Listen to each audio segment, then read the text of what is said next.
Nasa kalagitnaan na po tayo ng linggo, mga kababayan, kaya naman alamin natin kung magpapatuloy ang magandang panahon na nararanasan sa malaking bahagi ng bansa. Ihahatid yan ni Pag-asa Weather Specialist Ana Clauren.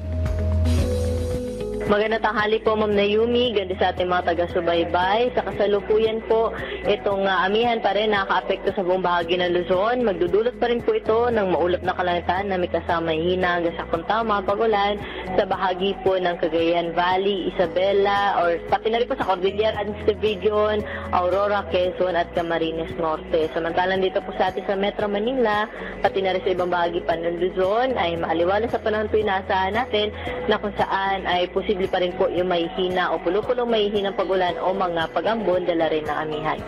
Dahil naman po sa Israelis, itong bahagi ng Caraga, Davao Region, Soxargen, makakaranas din po ng maulap na kalangitan na may kalat-kalat na pag-ulan, mapagkidlat at pagkulog.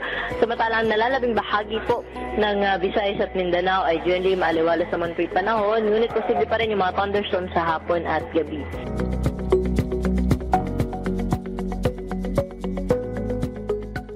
Wala po tayo monitor na low pressure area o bagyo na posibleng maka-apekto sa ating bansa. Ngunit meron po tayong cloud cluster na minomonitor, lalo na po dyan sa may silangang bahagi po o southeastern boundary na ating area of responsibility, na kung saan itong cloud cluster na to posible po magdulot ng paulan sa ilang bahagi po ng Mindanao in the coming days. Kaya po patuloy tayo magantabay sa mga update na nilalabas ng Pag-asa.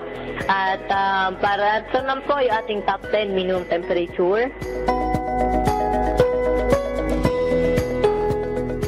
Para naman po sa ating dam update,